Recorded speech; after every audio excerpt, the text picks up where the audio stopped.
fim de que sejam aperfeiçoados na unidade, para que o mundo conheça que tu me enviaste e o amaste, e os amaste, como também amaste a mim. Meus queridos irmãos, eu estava lendo a Bíblia e orando, pedindo a Deus uma direção no sentido daquilo que falaríamos nessa tarde. Pude lançar um rápido olhar sobre o material do pastor Percy, que está disponibilizado nas pastas. Pude também, através da programação, conhecer o tema, os temas que estão sendo abordados aqui pelo pastor e amigo Messias Santos. E orando, fui direcionado para aquilo que trataremos a partir desse versículo.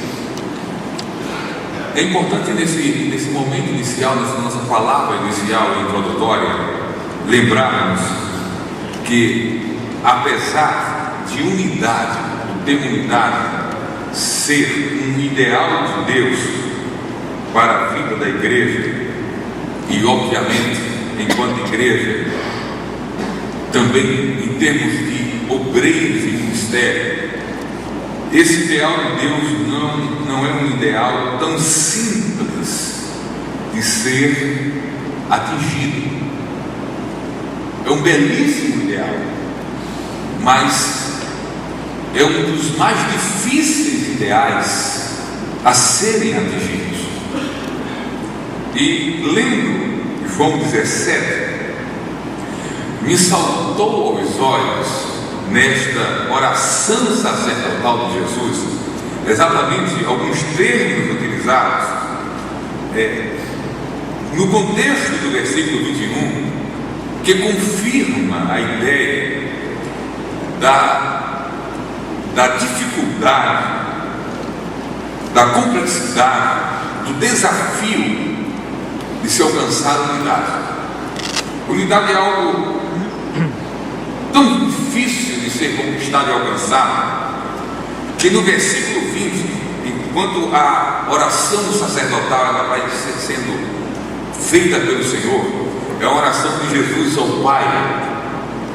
No versículo 20, antes de falar e de dar ênfase à questão da unidade, o texto diz, usando a seguinte expressão na versão da Bíblia que tenho em mãos, que é a Almeida Revista Atualizada: não rogo somente por estes. Eu não sei se a Bíblia corrigida traz essa mesma expressão, rogar. Tem rogar ou pedir? Rogar também.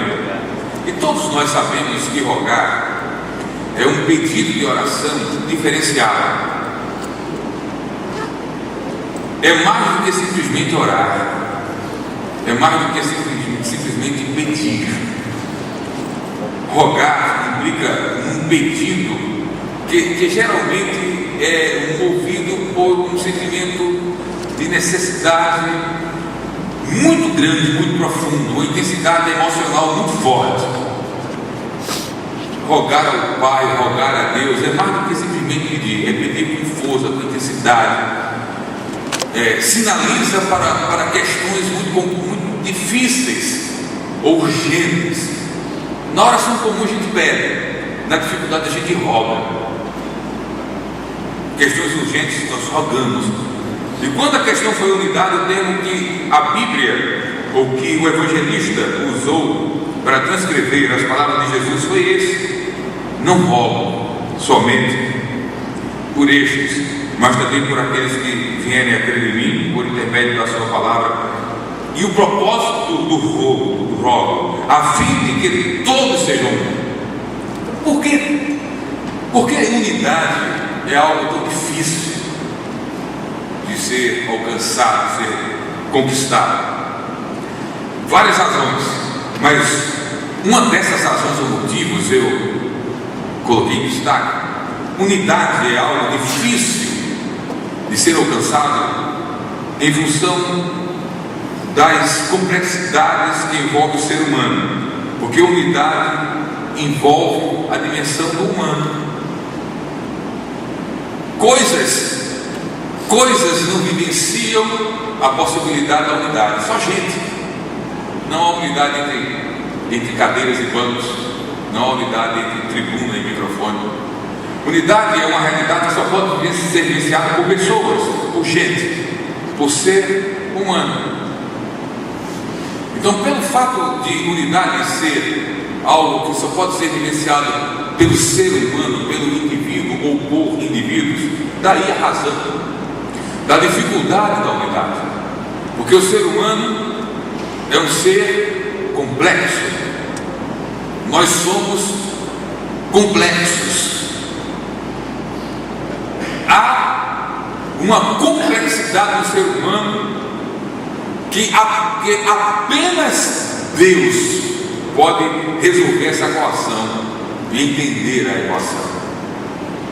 Nós vamos ler um texto só para fundamentar essa coisa da complexidade do ser humano, para daí partirmos diretamente para as questões que nós estaremos discorrendo de fato em torno do miolo ou da parte principal do tema.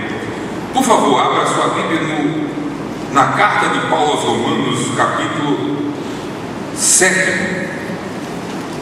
Paulo aos Romanos, capítulo 7, a partir do versículo 14.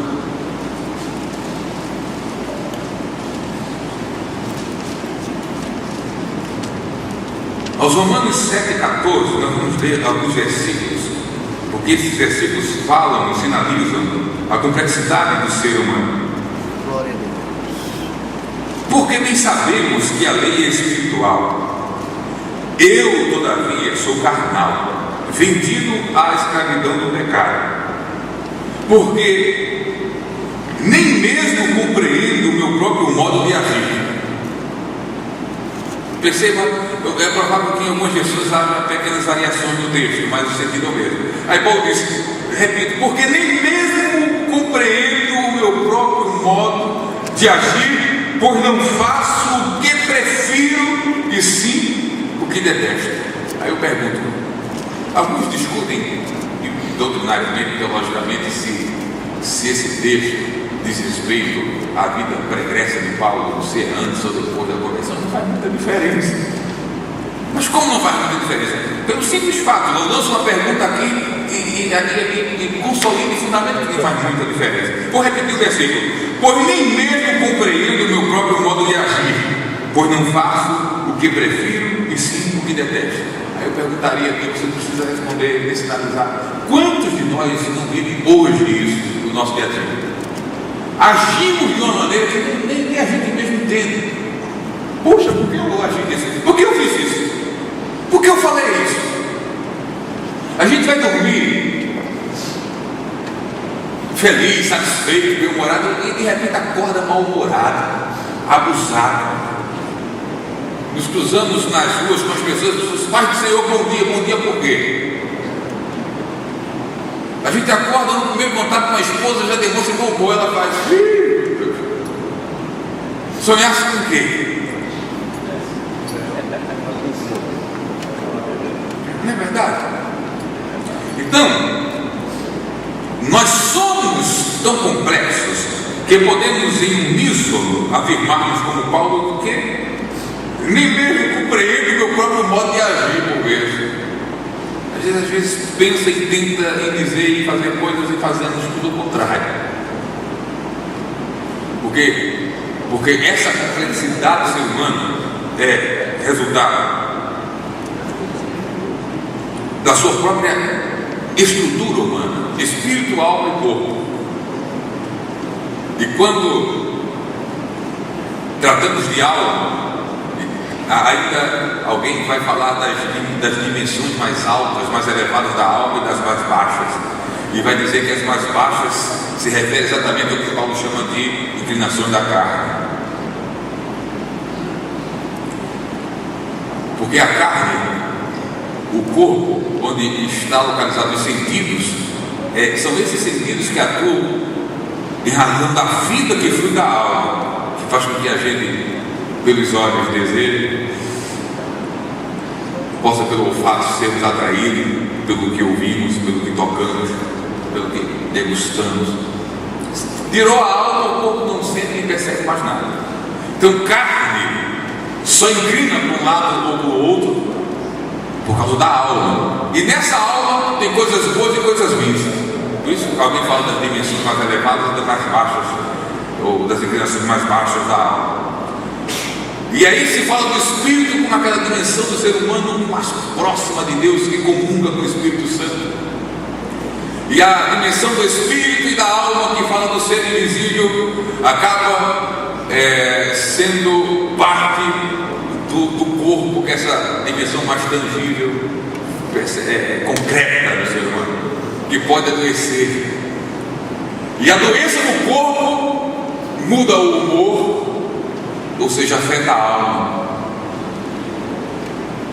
De forma que, nessa complexidade do ser humano, quando espírito, alma e corpo, qualquer um desses níveis, por alguma razão não estão bem, ou sofrem algum tipo de alteração, mexe com todo o resto.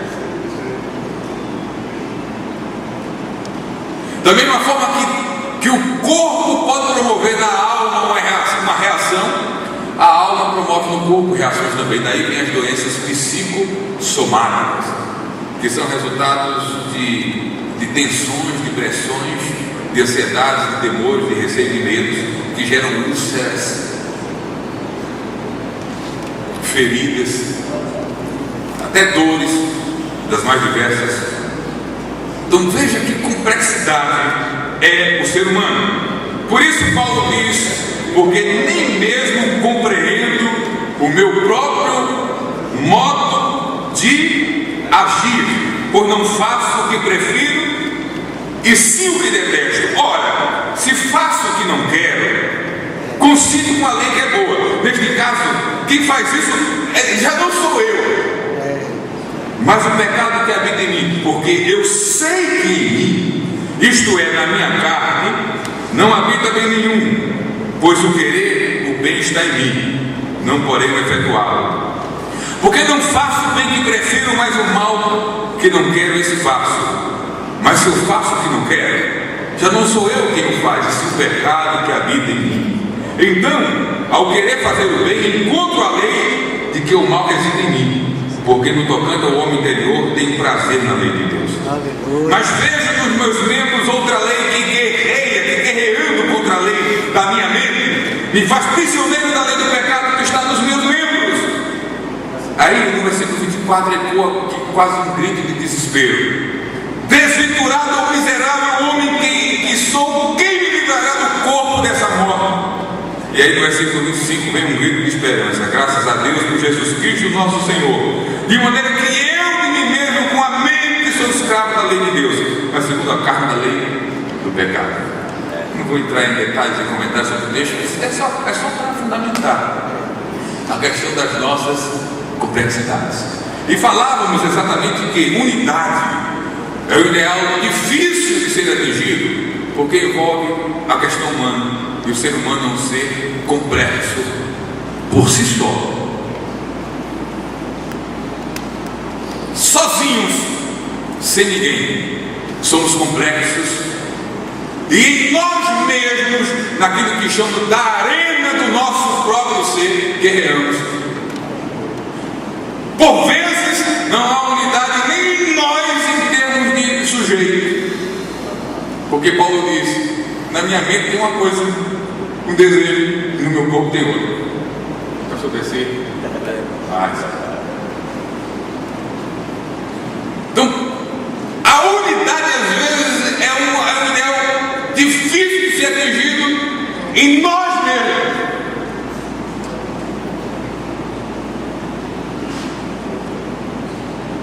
Porque existe essa possibilidade desse conflito interior, dessa guerra interior, onde espírito, alma e corpo nem sempre estão unidos. Estão juntos, estão interrelacionados, mas estar junto não significa estar unido.